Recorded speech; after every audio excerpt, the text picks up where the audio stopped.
The 2023 Lexus GX460 is one of a kind. It is a mid-size luxury SUV that is body-on-frame and powered by a naturally aspirated V8. In a world of unibody crossovers, hybridized powertrains, and turbochargers, the Lexus GX460 stands apart as an old-school offering. The 2023 GX460 is part of the second-generation Lexus GX, which came out all the way back in 2010, and aside from a few cosmetic updates throughout the years, it remains largely unchanged. So that's why under the hood, you're not going to find a turbocharged 4-cylinder or a mild hybrid V6, but a 4.6-liter naturally aspirated V8 that makes, wait for it, 301 horsepower, and you should average 16 miles per gallon.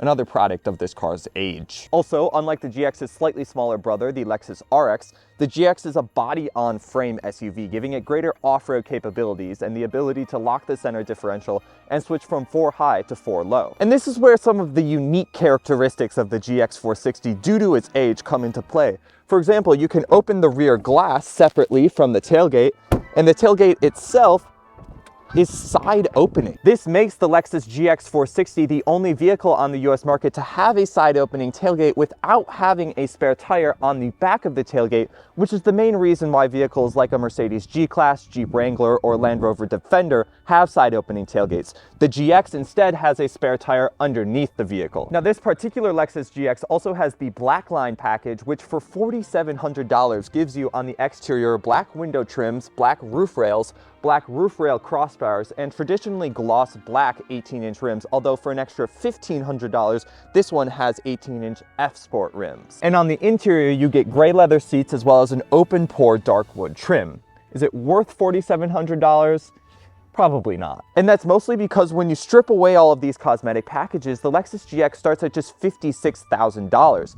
And in a world where you can pay upwards of 60 grand for an electric Nissan crossover, the GX kind of starts to make sense. I at 6'2" can comfortably sit behind my ideal driving position, though there isn't a whole lot of thigh support for my longer legs.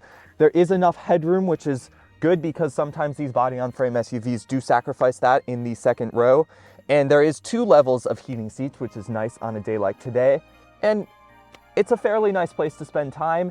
It doesn't feel overly luxurious, but I can recline my seats, which is very nice. All right, climbing into the 3rd row, which this car does have, the seat doesn't move out of the way a whole lot, the 2nd row. My knees are close to me because the floor of the car is so high, because again, body on frame, that's what happens. And again, because I'm sitting up so high, my head does touch the roof of the GX. I could sit back here for short distances.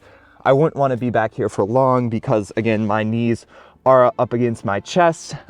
This is meant for more children, and again, it's one of the downsides of a body-on-frame SUV. And another low point of the GX is the amount of cargo space you have behind the 3rd row. As you can see, you could barely even fit a grocery bag back here. It's just another example of how packaging vehicles is difficult on a body-on-frame SUV. Inside, Lexus has tried to keep the GX as updated as possible, and you do have a nice touchscreen now. You do not have to use this trackpad anymore, so you do get full-screen Apple CarPlay, which is really nice, all you need in an infotainment system. And you also have things like heated and cooled seats and a heated steering wheel, automatic headlights, automatic windshield wipers, all of that's nice. You have a partially digital instrument cluster that shows your speed, which is fine, but it's definitely starting to show its age in here. You have the old shifter from Toyotas and Lexuses. This is, I'm guessing, the last vehicle I'll be in to have this style shifter. I've been in loads of Toyotas and Lexuses with this shifter. I actually am quite fond of it, but Toyota is moving away from this. And yeah, you have things like a CD player and just a very upright dash, as is in style with a body-on-frame SUV.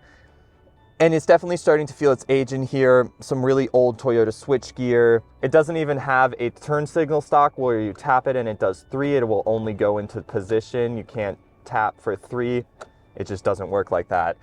So it's definitely starting to show its age in here. Functional, it has the latest technology with CarPlay, all you really need, but you will get more luxurious and more modern interiors than other Lexuses and other vehicles. So that's the 2023 Lexus GX460. It's old school, it's kind of rugged, and it has a charm that modern SUVs, even modern Lexus SUVs, just don't have.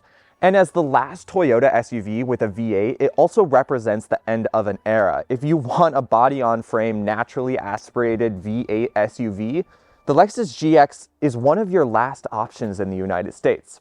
Thanks for watching. Like, comment, share, and subscribe, and I'll catch you guys in the next video.